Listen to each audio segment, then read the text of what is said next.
Je me sens le cœur ingrat par cela seul que la reconnaissance est un devoir. Dans sa correspondance à M.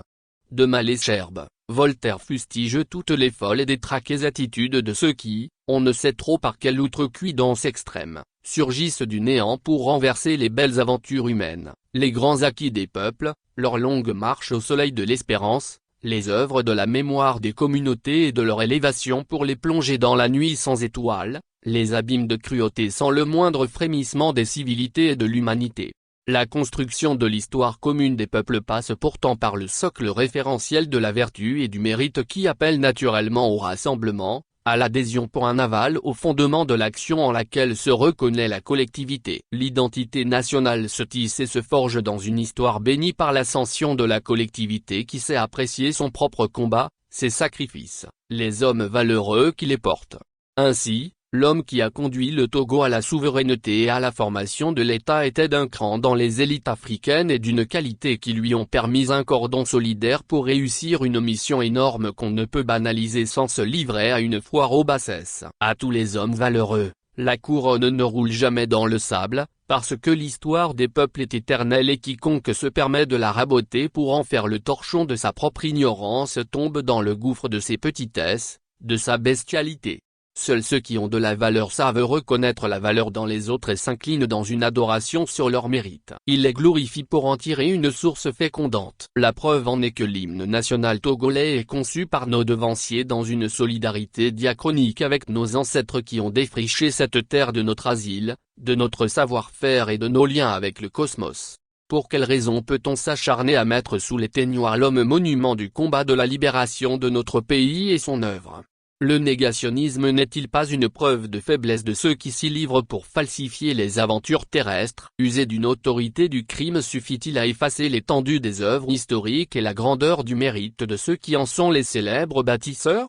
1. Substitut grotesque de la notoriété et crime contre la mémoire. Quiconque ment à son peuple le trahit. Les trahisons au Togo sont trop nombreuses dans une sacrée propension à diffuser le faux. Dans tous les pays où le politique s'évertue à faire régner l'ordre du faux, il installe la terreur pour tétaniser les lucides et les justes. La somme des appareils de répression transforme le politique en un robot du mensonge et du crime pour museler les contrariétés, les libertés et les jouissances citoyennes.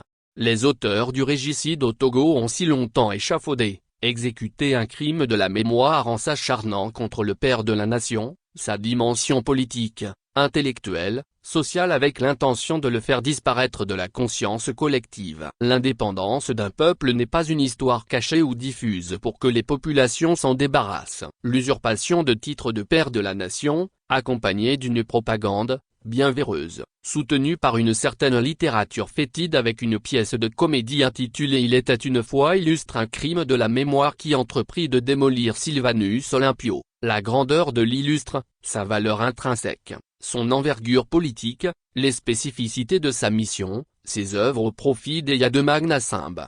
Tout le trajet fastidieux et exaltant de l'indépendance chèrement acquise dans la transcendance des écueils et dans la solidarité effervescente des Togolais et honteusement ignoré dans une production fâcheuse du mensonge et du superflu. Les idoles ne se fabriquent pas dans la falsification éhontée de la mémoire des peuples. Notre indépendance est détricotée, démolie dans une farce de substitution proprement pâle qui expose tant le bénéficiaire que les auteurs à la foire aux monstruosités sans jamais les imposer à la sentence de l'histoire. Pour faire de la politique, il faut être doué, cultivé et grand en connaissance, en éthique, en vision et en projection responsable tout en préservant les vrais acquis nationaux et la mémoire de ceux qui ont réussi les grandes choses en faveur de la collectivité nationale. Le coût de l'énergie de la démolition de Sylvanus Olympio et de ses œuvres est faramineux et préjudiciable à l'intelligence de la gouvernance qui s'est emmurée exclusivement dans des représailles, le musellement de l'expression libre et des libertés. Même l'hymne national a connu une démolition de substitution sur une vingtaine d'années avant de retrouver sa place populaire à la suite d'une révolution des années 90 au Togo. Partout où s'alignent des falsifications de l'histoire et des usurpations de notoriété dans la vie de la cité, s'écroulent les peuples. Le progrès demeure dans l'ordre de la reconnaissance et de l'inspiration qu'on tire des grandes âmes, de leurs spécificités, de leurs œuvres.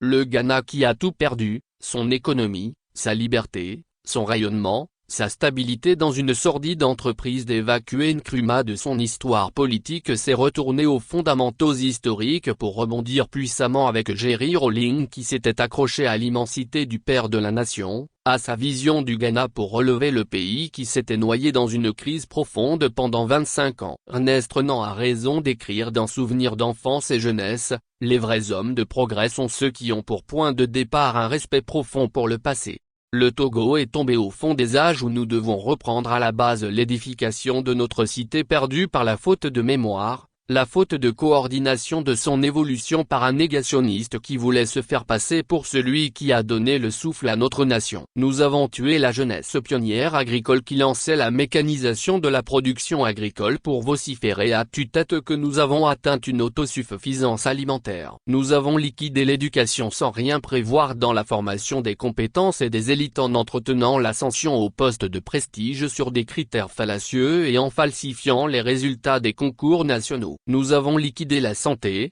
la protection civile, le droit à la guérison. Tout ce qui nous intéresse au Togo, c'est le pouvoir pour le pouvoir et nous sommes les maîtres de la corruption, de l'achat des consciences, des fausses élections, des crimes électoraux, des crimes de masse, des crimes économiques. Comment pouvons-nous penser l'indépendance, l'entretenir, rassembler ce peuple, réinventer la République dans nos effractions de survie politique? Pierre Ronsard disait à juste titre dans son discours sur l'institution pour l'adolescence du roi chrétien, « Un roi sans vertu porte un sceptre en vain. » De la faillite du concept d'État à celui de l'indépendance. Le sens de l'État vient d'une culture et d'une pratique qui ne sont pas à la portée de n'importe quel individu. L'avidité du gain ne fait pas l'État. Le culte du moi ne fait pas non plus l'État. La soif de la gloire sans mérite pervertit le sens du service public. Le mode d'évolution d'un leadership tronqué au tintamarre de célébrité de soi est une petitesse insurmontable pour qui veut régner sur une république. Tant que l'encre du projet politique ne trace pas l'esquisse des libertés individuelles et collectives, tant qu'elle n'incite pas les peuples à la jouissance totale de leurs droits, le culte de la brutalité et le dogme du faux abaissent les démiurges qui falsifient la notion d'État. Refuser d'être franc avec le peuple dont on prétend assumer la puissance populaire pour agir en son nom, c'est dépérir radicalement sur le champ politique pour ne devenir qu'un vulgaire personnage. Antoine de Saint-Exupéry pèse les incidences de la vérité sur le projet de la gouvernance et sur le mental des individus et du groupe auquel ils appartiennent dans Terre des Hommes. La vérité, c'est ce qui simplifie le monde et non ce qui crée le chaos.